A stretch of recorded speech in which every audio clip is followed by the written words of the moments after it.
Prabhas spirit వివాదం అయితే రోజు రోజుకి ముదురుతుంది. ఇప్పుడు వాళ్ళు ఏంటంటే ఒక్క నోటీస్ దగ్గర మొదలు పెడితే ఇప్పుడు వాళ్ళు ప్రతి టీవీలకు వెళ్ళి ఇంటర్వ్యూ ఇవ్వడం మొదలు పెట్టారనమాట. అంటే ఇప్పుడు ఏంటంటే ఈ చిన్న గోటితో పోయేదాన్ని గొడ్డల్లాగా తీసుకెళ్తాం అంటారు చూసారా, అలాగా అనిపిస్తుంది అనమాట. అసలు ఏంటి డిస్ప్యూట్ ఏంటి, అసలు వాళ్ళు ఎవ్వరు ఏంటి, వాళ్ళ బ్యాక్గ్రౌండ్ ఏంటి, వాళ్ళు సినిమా తీయటం ఏంటి, అంత పేదవాళ్ళు సినిమా తీసారా? సో ఈ డీటెయిల్స్ అన్ని ఈ వీడియోలో చెప్తా. వెరీ ఇంపార్టెంట్ వీడియో, ఎందుకంటే ఒక మోటివేషనల్ లాగా కూడా ఉంటుంది. నిజంగా లైఫ్లో ఒక మనిషి ఏదైనా సాధించాలి అని అనుకుంటే వీళ్ళని చూసి నేర్చుకోవచ్చు అని అనిపిస్తుంది అనమాట. యాక్చువల్గా అసలు వాళ్ళ కథ అనేది తీసుకుంటే వాళ్ళు ఒక పల్లెటూరులో ఉండేటువంటి వాళ్ళు. ఆమె పేరేమో నరసమ్మ, అతని పేరేమో వెంకటేశ్వర్లు.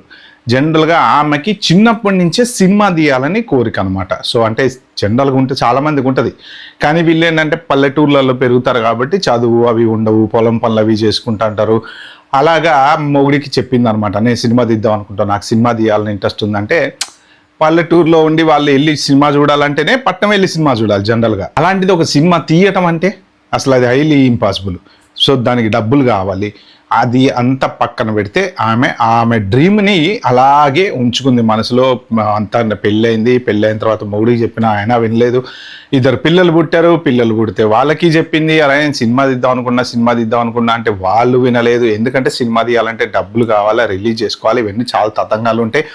ఒక్క పల్లెటూరులో ఉండేటువంటి వాళ్ళు సినిమా తీసి బయట తీసుకురావడం అనేది చాలా కష్టమైన పని కాబట్టి వాళ్ళు పట్టించుకోలేదు. కానీ ఈమె మాత్రం పట్టు వదలని విక్రమార్కుల్లాగా అలాగే నేను సినిమా తీయాలా అదే మాట మీద స్టాండ్ అయిపోయి ఉంటే ఇంకా ఈమె బాధ భరించలేక చివరికి ఆ హస్బెండ్ ఏదైతే ఉందో ఆయన పొలాలు అమ్మటము, కొంచెం ఆస్తులని అమ్మేయటము, ఊర్లో కొంత అప్పులు కూడా చేయటము, దాంతో వీళ్ళు ఒక సినిమా టైటిల్ రిజిస్ట్రేషన్ చేసుకొని ఆ విజయవాడలో ఒక ఫిల్మ్ ఛాంబర్లో రిజిస్ట్రేషన్ చేసుకున్నారని అంటున్నారు. మరి కొంతమంది ఏమో ఇక్కడ తెలంగాణ దాంట్లో తక్కువ రేటు, అంటే ఇప్పుడు జనరల్గా ఫిలిం టైటిల్ రిజిస్ట్రేషన్ చేసుకోవడానికి కూడా రకరకాలు ఉంటాయి అనమాట. ఒకటి యాక్చువల్గా ఫిలిం ఛాంబర్ ఉంటుంది, తర్వాత తెలంగాణ ఫిలిం ఛాంబర్ అని కొత్తగా పెట్టారు, ఆంధ్ర ఫిలిం ఛాంబర్ అని పెట్టారు. వీళ్ళేమో కొంత తక్కువ ఉన్న చోట 10,000 రూపాయలు ఉన్న చోట రిజిస్ట్రేషన్ చేసుకున్నాము, మేము అంత దూరం వచ్చి అంత పెద్ద దాంట్లో చేసుకోలేము అని అంటున్నారు. సో అలా వీళ్ళు టైటిల్ రిజిస్ట్రేషన్ చేసుకున్నారు. ఒక 1.5 year నుంచి ఈ సినిమా గురించి మాట్లాడుతున్నారు, ఈ సినిమా గురించి పెడుతున్నారు.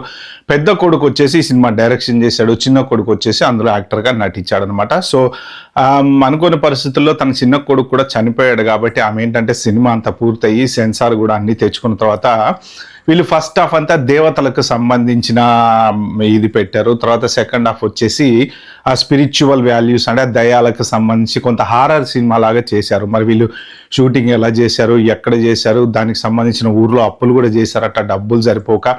సో ఈ టైంలో ఇంకా రిలీజ్ చేసుకుందాము అంటే జనరల్గా ఎవరు తీసుకున్నారు